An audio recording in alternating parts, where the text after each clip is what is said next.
Of course, everybody thought there was Becky Lynch, but Becky got arrested. What's up, everybody? Jay Alletto here, pwpnation.com. We're chilling. I got these Ronda Rousey rookie cards. Just chilling. Figured I'd post those for the thumbnail. I'm also live on Periscope as well. Excuse the shakiness here. I'm going to just adjust the camera. And we're going to get this show on the road momentarily. See if I can get some light. I don't know if that's annoying or not. It's maybe pointed. Let's see. A little bit of light over there. All right. What's up, everybody? Okay. Let's talk about Monday Night Raw here. Let's talk about the show. I'm going to start off. Aaron's not here with me, by the way. Aaron's took the night off. He had some other commitments. But we're here tonight talking about Monday Night Raw. I'm here with you guys. Jay Alletto is my name. pwpnation.com is the website. If you're not familiar with it, please head over there. Give us a follow. I really appreciate it. And also check us out on all social media platforms, Twitter, Facebook, and right here on YouTube. If you like this video and you like our content, please hit that subscribe button and that notification bell to get our videos in the future. And I'm also on Periscope Live here on Twitter. And guys, let's start off with the big storyline going into this Monday Night Raw. The big news was that Roman Reigns was going to make a major announcement. Now, if you follow me at all on social media, if you pay attention to my feed, which, listen, I'm not assuming that you do. I'm a relative unknown in this space. I don't think I'm like this big influencer or anything like that, but I always try to cut it straight with you guys. And anybody in my Periscope chat can attest to that I try to straight shoot, man. And the deal is, the day, I'm just going to be honest here, 100% honest, coming from my perspective. I haven't been influenced by anybody here. The day Roman Reigns announced that he had leukemia, that Monday Night Raw, that day, we have a PWP Nation private chat that the team talks in. We're all friends, and we talk about wrestling all the time and other stuff, whatever. And that night, I was suspicious of the timing of this leukemia. The whole thing came off to me very strange. And, of course, my first instinct was like shock. My first instinct was shock. Like, whoa, dude, this guy just was in Hell in a Cell. And last week on Raw, he got beat down pretty badly by the heels. And now he's battling leukemia. So I immediately started to research leukemia. And there's different forms. I mean, WWE wasn't specific in telling us really anything about this leukemia at all, or his diagnosis throughout. The man behind Roman Reigns, Joe Anawahi, was very private throughout this whole leukemia battle. And I'm suspicious. I'm still suspicious, and I'm more suspicious tonight after watching Raw. Now, I'm not saying he's not sick. I'm not saying he's never had leukemia. I'm not saying any of that stuff. I'm not the only one out here talking about this, but and I hope I'm wrong. However, there's so many indications in my mind, and maybe my mind works differently than the masses for a lot of reasons, but I saw many indications that this might be a way to push this Roman Reigns agenda to kind of get him cheered in the big cities. Now, in the next few weeks, we have Philadelphia, Pittsburgh, Chicago, Boston, Brooklyn. I'm not sure what order those are. I know Philadelphia is next week. I might go to that show. But at the end of the day, the timing is weird for me personally. The way he came back tonight was strange. The T-shirt, the adulation, the announcement that he's in remission, and then I became even more suspect when he came out and was throwing around Superman punches and spears. Guys, I hope I'm wrong about this, but throughout this entire time frame that Roman Reigns was out with cancer, he did a lot of different things. And one thing was he was in a movie with The Rock. And I'm not saying that's impossible or even implausible that he would be in a movie while he's battling leukemia. We also saw him on the sidelines of a football game. We saw him doing a Nickelodeon show. WWE really didn't stop mentioning him throughout this entire time frame. Dean Ambrose at one point even said that Roman Reigns got cancer for his sins. And not only including that, just including, with this Dean Ambrose angle, Dean Ambrose turned on Seth Rollins that night that Roman Reigns announced he had leukemia. The entire thing to me just seems very contrived. And I hate to even believe that, but it's just true. But in any event, it's just my belief that I have some suspicion here. And I'm glad. The bottom line is I'm happy he's okay. I'm happy he's fine. I'm happy he's healthy, and he's overcome whatever battle with leukemia he was having, or whatever was going on here. But I'm coming off very uncertain here for a reason. That's because I'm trying to be very careful with my words. I never one time said that he doesn't have leukemia on social media or anything, but I just feel like there's a little more to this than meets the eye. But in any event, glad to see Roman Reigns back on Monday Night Raw. A good way to kick it off, and I'm sure he's going to be on a amazing. I'm sure he's going to be an amazing return tour and sell a ton of T-shirts. So I'm sure that he's going to get cheered in all these big cities that he's been booed in notoriously for years. One of the things about this, I'll say one more thing about this, man. Then I'm going to move on because I don't want to be on this for too long. But WWE with their philanthropy all year long. I mean, they bang us over the head with a steel chair ad nauseum, month after month, with their philanthropic ways. And, Stephanie McMahon has been quoted on her own Twitter page in saying that philanthropy is the future of marketing. I believe I have that quote, the exact quote somewhere. Maybe I don't. I didn't pull it up here. I don't have it. But she said something like philanthropy is the marketing of the future. And this was in 2015. And all we've seen is philanthropic efforts from WWE, whether it's Connor's Cure, Susan G. Komen, the Make-A-Wish Foundation. And Roman Reigns was really the poster child for that entire campaign, marketing campaign, as Stephanie McMahon admitted to. And we all know marketing.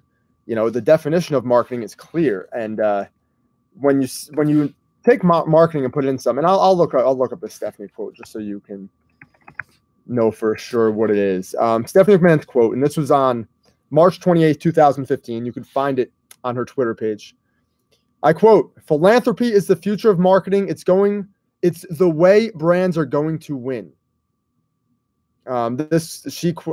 She didn't say this, but this is something she retweeted. Something she posted from a guy named Stone, co-founder of Twitter. So I mean, look, she is a proponent for that. She clearly said it, and with their philanthropic efforts over the past decade and more, for basically the entire time WWE's been a business, they've had philanthropic efforts in one way or another. So with that being said, when they beat us over the head with philanthropy all year, and they're going above and beyond to start these charities and give money to these charities and promote these charities, and then suddenly Roman Reigns comes down with cancer in a very weird, auspicious time in WWE where ratings are floundering, attendance is going down consistently. They were in a situation where they haphazardly turned Braun Strowman heel.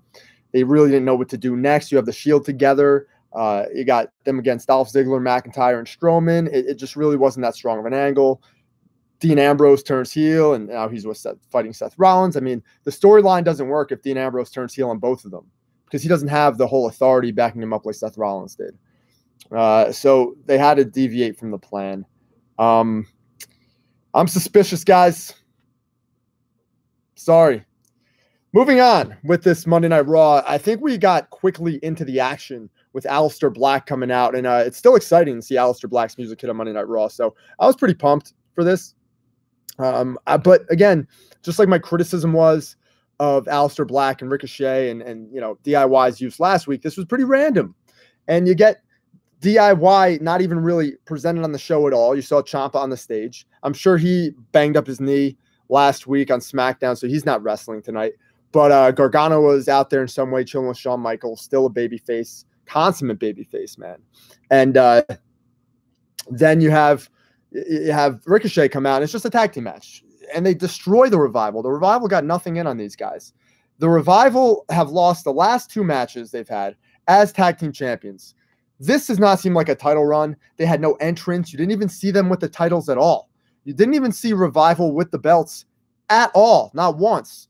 So, again, I like seeing Aleister Black on Raw. I like seeing Ricochet. It's exciting to see new, fresh talent on Raw. These are guys I've been watching for many years. So, again, for me, it's kind of the same old thing. But for a lot of fans that haven't seen Aleister Black and Ricochet, that aren't familiar with these guys, then it's like, okay, this is new, fresh, and exciting. They just beat the tag champs, just like the other two new guys beat the tag champs last week. These 4 guys must be the real deal. Here on YouTube, let's get to some of the, I got 1 comment so far, which is great. We got to start somewhere. You got to walk. You got to crawl before you walk before you run. It was an awesome show tonight. Why? It couldn't be that good in Lafayette, Louisiana. We got jacked. That's why. LOL. Gerald Touche, bro. Yeah, let me tell you what. Lafayette, Louisiana did not come out to support WWE that hard last week. It was a dead crowd. And imagine if they did this show. If they did the show that we saw tonight last week, they probably would have been a dead crowd too. Thanks to Young Graf for the Super Hearts on Periscope. Young Graf 27, thank you so much, my dude. I appreciate the support. We need the support on Periscope. If you have those Super Hearts, please get them. If you prefer watching me on YouTube, I'm also on youtube.com/PWPNation right here, right now. Please subscribe to the channel if you like the content. You want me to keep talking about Monday Night Raw. Without your help and support, I don't have anything to do here. So, so we had the Revival getting beat again. This whole thing, Raw is starting off hot. Roman Reigns, people are excited. He's back, y'all. He's back. And then we get the Revival in a match that was okay, but they literally got squashed here. It was just basically the introduction of Aleister Black and Ricochet still. That's all this is. And that's fine. I have nothing really wrong with this. It's making the Revival look really useless right now. Moving on, man, it kind of got right into the Riot Squad coming out. What else happened here? Charlie Caruso talked to Baron Corbin. Here's another reason why I'm a little bit suspicious in some way, shape, or form. Thanks, man. I appreciate that. Inked Out Kid 88, appreciate you. Awesome tee, my man, says Retro Edgeletti. Thanks, you got it, yo. I like this tee too. It's dope. 1987 Guns N' Roses concert. It's not legit. It's a reprint, obviously. I was 3 years old in 1987, but it's still dope nonetheless. Thank you for that. And Baron Corbin's getting that Roman Reigns heat. And here we go again. Another heel getting heat off of Roman Reigns' battle with cancer. And during the storyline, and they even admitted to it tonight. Oh, excuse me, not during the storyline. I got to stop saying that because I have no evidence that Roman Reigns didn't have leukemia. I have no evidence, but we also don't have any evidence that he had leukemia. You can just believe it or not believe it. But during the entire time Roman Reigns was out with leukemia, WWE consistently brought it up. Again, you had Ambrose saying that he got cancer because of his sins. You had Baron Corbin on TV saying that he was glad Roman Reigns was gone and all that stuff, and they can move on and whatnot. And tonight they alluded to that again, and they got heat on Baron Corbin talking about it. And we saw what he got for that later on in the night. And we'll talk about that as we move forward here with the show. And we're going to do this like we always do, cover all the segments as I get my results here from lordsofpain.net, which has been the one website I've followed since I was like 12. I'm talking about Raw right now, buddy. So just continue to listen, man. You'll see if I enjoyed this stuff or not. Next, we have Elias, and Elias gets interrupted. Lacey Evans comes out completely useless again. Lacey Evans says nothing. She struts out on stage, looking hot, walks down the ramp a little bit, turns around, walks back, doesn't say anything, doesn't do anything. I don't know what they're trying to do here. They literally have nothing for her to do. They have nothing for her to do. This is all they have. This is it. This is it. They have nothing else for Lacey Evans right now. Just walk out there, look hot, turn around and walk back. Then Dean Ambrose comes out, and this is the same shit with Elias. Week after week, this is like a running gag. This is like, again, I get very critical about WWE when they stay inside the box here. We've seen people interrupt Elias playing the guitar time and time again, over and over again, week after week. If somebody out there, I challenge somebody if you want to, because I'm not doing it. If somebody out there wants to count up the amount of times that people have interrupted Elias while he's trying to play his songs, please do and let me know how many times, because I feel like it's at least 10, maybe 20 at this point in the game. So whether it's a heel face, I want to know. This turns into Ambrose punking out Elias. Ambrose is on fire right now. This is the hottest Ambrose has been because this is Dean Ambrose. This is the guy that we like. This is the guy we want to see. We don't want to see that weird Dean Ambrose that they gave us during his little heel run where he was talking about everybody. What was he saying? Oh, all you guys smell. Everybody smells. The audience smells. I can't take it. Like, that was lame, man.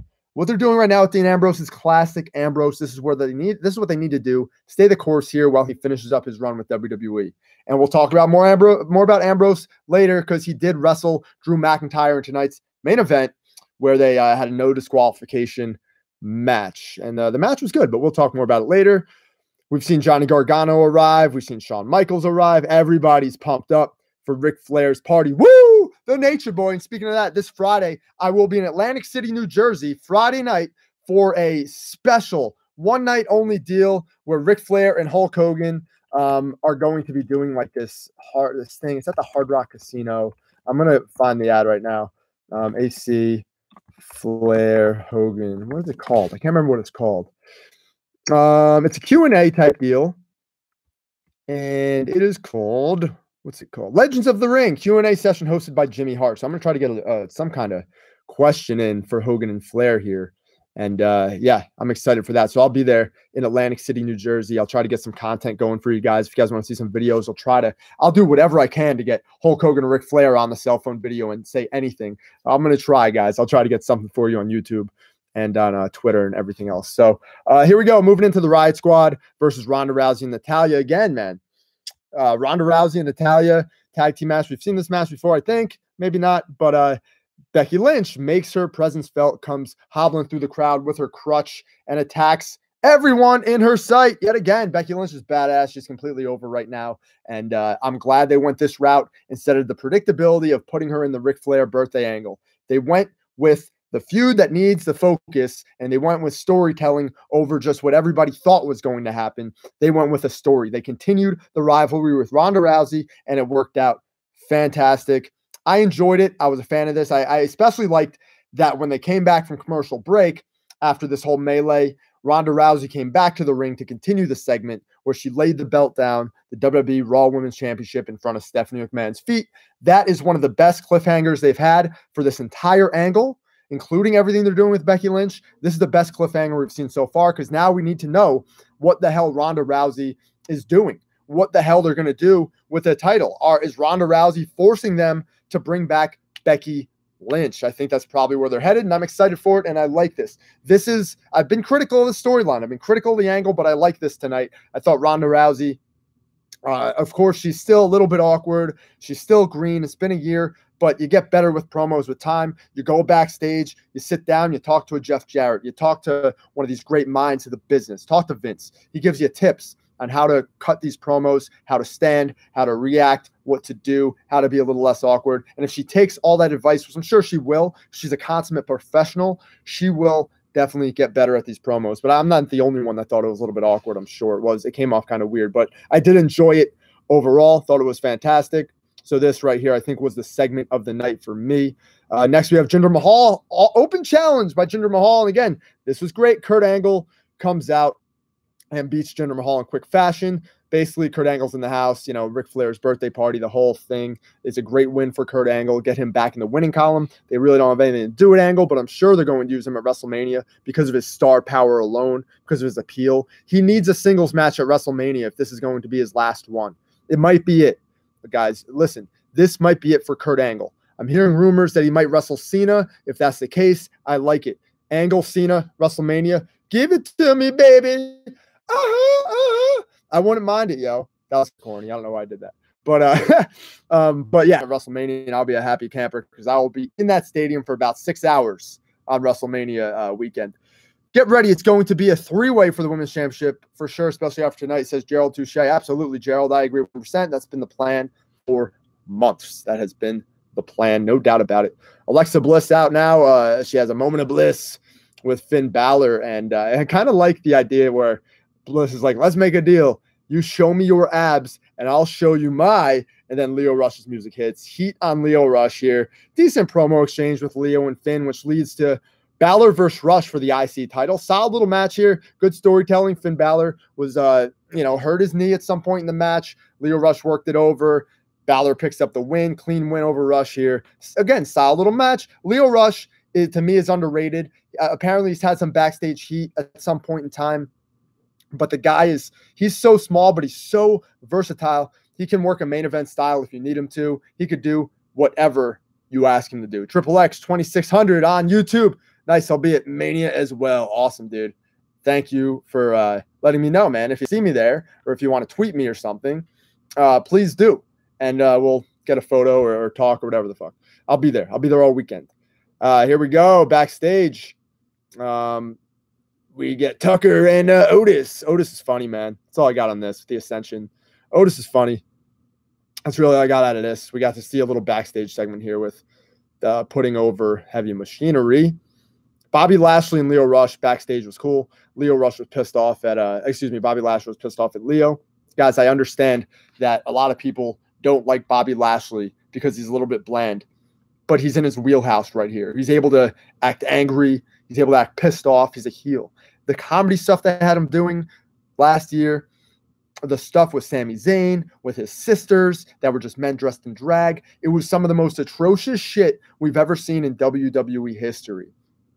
However, this is starting to click. They did a video last week, I believe, on YouTube, or was it on YouTube? It might have been on just social media, on Twitter or something, Leo and Bobby in a backstage little talk where it was so natural and so organic, it just worked. And this was an extension of that. So I'm glad they used this on Raw. Lashley was pissed off at Leo. Leo begrudgingly follows Lashley to the ring since he is his manager. And or whatever he is, his hype man, as Michael Cole reminds us every freaking time they come out. He's the hype man, not a manager. Be sure you don't call him a manager. And this turns into Strowman. Strowman, what happened here with Strowman? I guess I missed all this stuff. I guess it turned into like some kind of schmaz. And Strowman beat the crap out of Lashley and Lio Rush. I was kind of tuned out at this point. I think I was like answering tweets or something. I don't know, man. I sometimes miss parts of Raw. I'm just gonna be honest with you. This I kind of dazed off a little bit during this part. Let's see what else we got. And don't forget, hit that subscribe button if you haven't. If you got those super hearts on Periscope, please throw them down there. If you have any questions, please hook it up. Will you have a post-fight Periscope for UFC this weekend? I might. I'm not sure if I'm going to watch it, though. We'll see. If I watch it live, then I'll definitely do something for sure. And hopefully I do watch it live. Charlie Caruso backstage with Seth Rollins. You know, Rollins is pumped up, pep in his step. Roman's back. This is great news for everybody. He's excited. Ric Flair arrives to the arena. Woo! As only the Nature Boy can. Woo! The Nature Boy, Ric Flair, with Fifi, my wife. If you didn't know, Fifi, his wife, and her name's not really Fifi, but Ric Flair, back in 1993, when he returned to WCW, for a number of months, he could not wrestle on the show. So he had a segment called A Flair for the Gold. It was a talk show segment, just like Piper's Pit or anything. And the woman who he's married to now, that is Fifi in those skits. So it's really cool that Ric Flair married her and how life comes full circle. Next, we're into Drew McIntyre, Dean Ambrose. And this is where things continued to get weird for me when it comes to this whole Roman Reigns situation. Listen, guys, at first, I'm going to talk to Periscope for a second, too. At first, again, he came out and he talked to the WWE Universe, and it seemed so authentic and legitimate and just real and organic. Like, Roman Reigns, what he did tonight was perfectly executed in every way, shape, or form. They're going to sell a ton of T-shirts. He's going to get cheered miraculously in every city that they go to. They have coming up Philadelphia, Pittsburgh, Chicago, Boston, Washington, Brooklyn, Montreal. They've got just this murderer's row of major WWE cities where Roman Reigns notoriously gets booed out of the building. There's no chance. There's a slight chance we might see a little bit of WWE Universe just having a good time with Roman at some point here, where they do boo him like they used to and stuff. But I doubt it. I think he's going to be universally cheered. This is his return tour. Nobody messes around with cancer, and they're going to sell a ton of T-shirts. So with that being said, I was totally fine with the open, with him coming out and explaining to the WWE Universe that he's back and he's in remission and everything's cool. But now they're going back to the Shield. Dean Ambrose got beat down by this heel group, after a fantastic match with McIntyre that turned into a schmaz with Elias getting his revenge on Ambrose. And I'm sure this is going to lead to a match at Fastlane or something where Elias is probably going to go over Ambrose in some way, shape, or form. But Ambrose got beat down by the heel group of Baron Corbin, Bobby Lashley, Drew McIntyre, and now Elias. Okay. 4 heels. Dean Ambrose getting his ass kicked. We saw what happened to Braun Strowman at the pay-per-view at Elimination Chamber. He got a triple power bomb through 2 tables. Call that a triple-double, man. Through 2 tables. Took him down. Shield style. And it was said on commentary, just like the Shield does, you know. It was said for a reason. And tonight we saw what the reason was. Here comes Roman and Seth Rollins to make the save. Seth with a chair. Roman with the Superman punch, brother. And he looked great. The guy looked unbelievable. He looked fantastic. And I'm sure we'll see him back in the ring ASAP. They're not going to wait. If he's out there throwing Superman punches and spears, he's cleared. He's completely cleared. Like, he's going to wrestle at WrestleMania. If I'm not a Roman Reigns hater by any stretch of the imagination, I've never been one. I've only been suspicious of this entire leukemia battle. And again, I'm not going to be apologetic for my suspicions. I'm only asking questions, and I think more people should ask questions about mainstream stuff that they're fed, especially in the media and anything mainstream. ABC, NBC, CBS, CNN, all the Fox, all these mainstream publications. I will always be suspicious, okay? We just saw Jussie Smollett last week, I believe his name is. He's a Hollywood actor, you know, somewhat popular on a major TV show. You know, he faked getting beat down by as a hate crime. And they had a noose around his neck and everything. And I don't have to go over the story. I'm sure everybody knows it. Who do I think Reigns fights at Mania is the question. I think he's probably going to be in some kind of tag team match at this point with Dean Ambrose, or get fully involved in the main event feud of Seth Rollins and Brock Lesnar. So he's going to do something at WrestleMania. I think that's for sure. In the opening segment, he did say, "Let's walk before we can run," or something.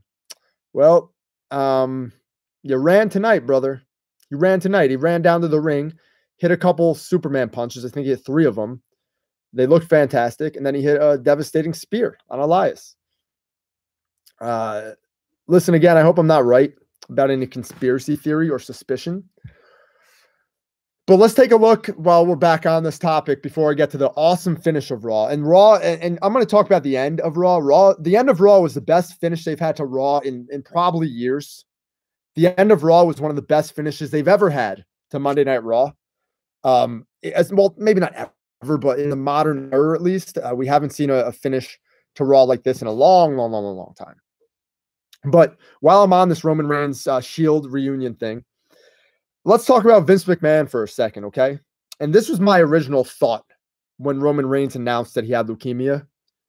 Vince McMahon, okay, and he's a genius. I've loved Vince McMahon my entire life. I used to have him on my wall. I just recently took him down. I've always been a fan of Vince McMahon. Hi, Chris. How you doing, man?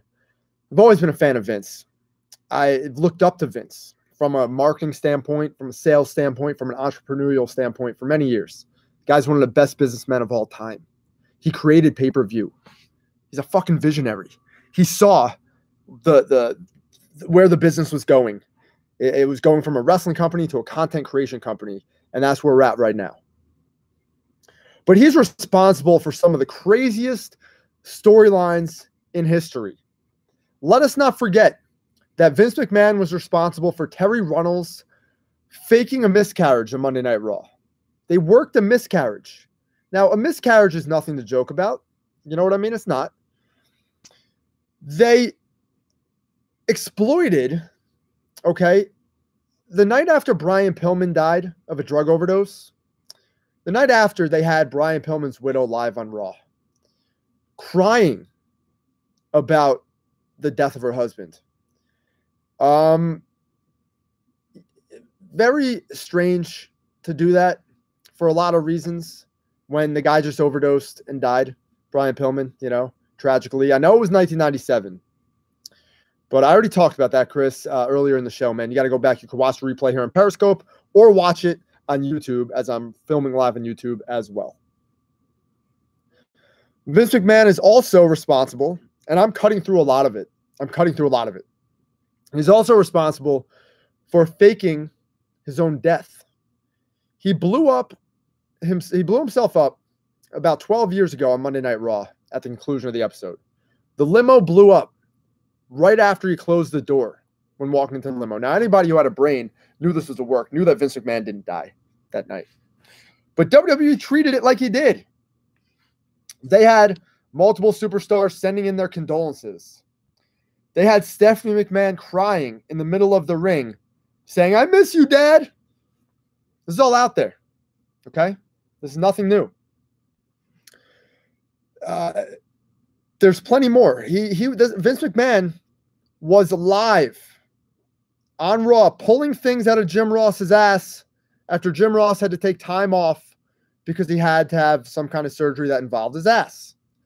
So Vince McMahon was on Raw, pulling barbecue sauce, pulling a cowboy hat, pulling Mae Young's hand baby, whatever else he pulled out of Jim Ross's ass on Monday Night Raw. We're dealing with Vince McMahon wrestled God on a pay-per-view. Vince McMahon he had Trish Stratus crawl around in the ring and bark like a dog. All right, that's it. I'm done. Vince McMahon is a sick, twisted old man. He probably has had more concussions than any of us can ever imagine or think about. How many times has Vince McMahon been cracked over the head unprotected with a steel chair or taken bumps late in his aging process, 50, 55, 60 years old? You know, taking ass kickings in the middle of the ring, headbutted by Kevin Owens in the middle of the ring last year or 2 years ago, whatever it was. Am I saying Vince McMahon has some form of CTE and maybe going a little batshit crazy? Is that a stretch? Is that a stretch to think Vince will take a risk like this? Especially with nobody ever being able to prove that this was a contrived story? I'm suspicious, guys. I'm not saying Roman Reigns isn't sick. I'm not saying he wasn't sick. But after this Shield reunion at the end of the show, I'm more suspicious than I was to start the show. I'm more suspicious than I was last night. I'm more suspicious than I've ever been that this is some kind of weird, contrived story. So at the end of the day, I'm suspicious. We don't know where they're headed, except for the fact that we're probably going to see the Shield versus a group of heels from here on out until WrestleMania. There was no sign of Brock Lesnar tonight. There was no talk about the Universal title at all. They need something to do from now until WrestleMania, and they're on this gauntlet of big cities just in time to bring Roman back. Looks like Love Pipe Bomb says Ambrose leaving is a work. I don't think that's a work, dude. I don't think Ambrose leaving is a work. I think Ambrose can re-sign at any moment he wants to. All he did was give his notice. It doesn't mean he got released. Any wrestler, with all these wrestlers leaving, how do you think that's a work? Hideo Itami, Ty Dillinger, the Revival said they wanted to bounce. Sasha Banks has alluded to wanting to bounce. There's backstage paranoia that wrestlers want to leave. Yeah, he mentioned it briefly, but again, went right back to Roman, as they've done for months now. They've planted seeds for this to happen for months. Yeah, WWE stock's fine, man. Buy it.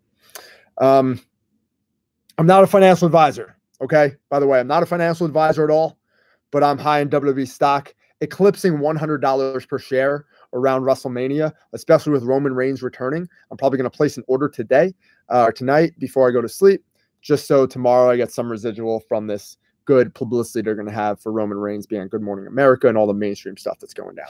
But at the end of the day, they're back to the Shield. It's a recycle. It's a retread. They're doing it again. They're going to the well once again, and they'll probably somehow help Seth Rollins win the WWE Universal Championship at WrestleMania.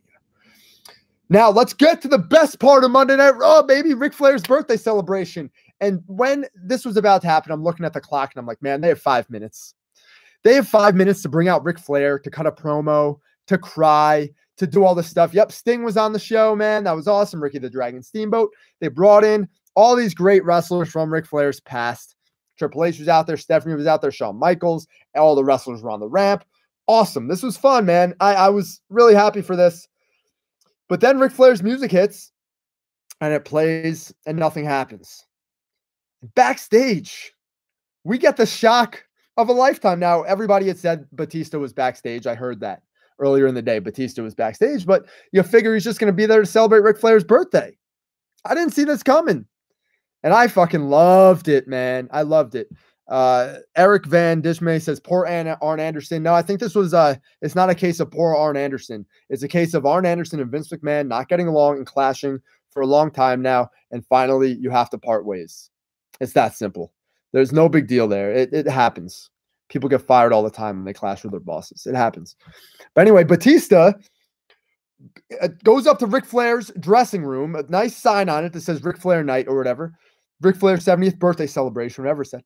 Opens the door and then drags Ric Flair's lifeless body, drags it out of the dressing room, grabs a camera and says, Triple H, are you paying attention to me now? Are you looking at me as a joke now? Baby, this was the best finish to Raw in an extremely long time. And I can't be the only one to believe that. I'm excited for this finish. I'm not excited for the Shield. I've seen the Shield time and time again. But they advertised a Ric Flair birthday celebration for months. And Batista pulls out Ric Flair's lifeless body. The guy looks like he's dead at first. We didn't see any movement or anything. Flair did a great job here. We saw no movement until Triple H ran out of the ring, ran backstage. Notice how nobody else ran with Triple H. The entire locker room should have turned around and ran back there. Yes, it's a good idea to turn him heel. Are you fucking kidding me? It's got nothing to do with him being a movie star. This is WWE. It's a work. It's a TV show. He can play a bad guy in a movie. What is wrong? What is going on? Now figure if he returned. Kyle Bemrose. Kyle Bemrose. What's up, man? On YouTube with a comment. I'm surprised Batista's a heel now. Figured if he returned as a face. Triple H for heel mania. Good to see Drax survive the snap. Well, listen, Batista loves being a heel. He's been outright saying that for years. What if he is lifeless? I don't know. I don't think he was hurt, obviously. He's been a bad guy in movies multiple times. Yeah, exactly. Batista turning heel is no big deal. Don't be surprised by it. It's awesome. It's the only way to do it. Triple H is a babyface. He's been a babyface for a little while now. It's the only way to do it. And fantastic finish to Raw tonight. I enjoyed the finish. The finish really sealed the deal for me and giving this show a B tonight. As far as everything else that took place in the show, yeah, a lot of it was very cookie cutter, same old stuff. Just recycle this, recycle that, especially the Shield stuff. Recycle, rinse and repeat. That's really been it. Excuse me. See some ice water there. I just needed to do something different for me tonight, and they really didn't as far as the booking was concerned. I did like Ronda Rousey. You notice Sting did not look at Rollins. Yeah, somebody said that tonight to me on Twitter or on Facebook or something, and I don't really, whatever. I mean, I'm sure he has heat. Like Rollins injured him. I'm sure there's some kind of heat, but I wouldn't look too much into it. But anyway, I give the show a B. Solid Raw. And thank you so much for watching, guys, and I appreciate the attention, especially on YouTube. Guys, on Periscope, if you haven't followed our YouTube page, please do, youtube.com/PWPNation. And please, if you're on YouTube right now watching, thank you so much. Hit that subscribe button. Press that bell for notifications and hit that like button, thumbs up for what we do here. We're going to bring you the content each and every week. I've hit a Raw review every single week this year, which is not a crazy feat at all, but I'm excited for my personal development here on YouTube and bringing you guys the content, my opinions. And later on, maybe tomorrow while I sleep on this whole Roman Reigns thing, I might do a fresh video talking about the entire return of Roman Reigns. Thanks to Bob the Gambler for the super heart on Periscope. Appreciate you, man. Thank you so much. If we don't have those super hearts, we don't have a show. So thank you so much. And appreciate everybody on YouTube as well, guys. Thank you. And I'm out of here. I'm going to sign off for the night. I'm going to watch some more content on YouTube. I'm a part of the community, guys, on YouTube. I like Joe Cronin. I like JD from NY. I like all these guys, Brian Zane, the Wrestle Talk guys. I like them all. I have no problem with anybody on YouTube. The only person I really don't like, and I've been very open about it, is Ryan Satin. Maybe someday I'll do a video addressing why I don't like Ryan Satin. He's the only guy I really don't like. But everybody else I'm cool with and I'm down with. So YouTube, I'm out of here. Thank you so much. And I will talk to you guys later on. And again, follow on Twitter, Periscope, everywhere. I'm all over the place creating content, bringing you guys the fire as often as I can at pwpnation.com. Thanks, guys. Peace.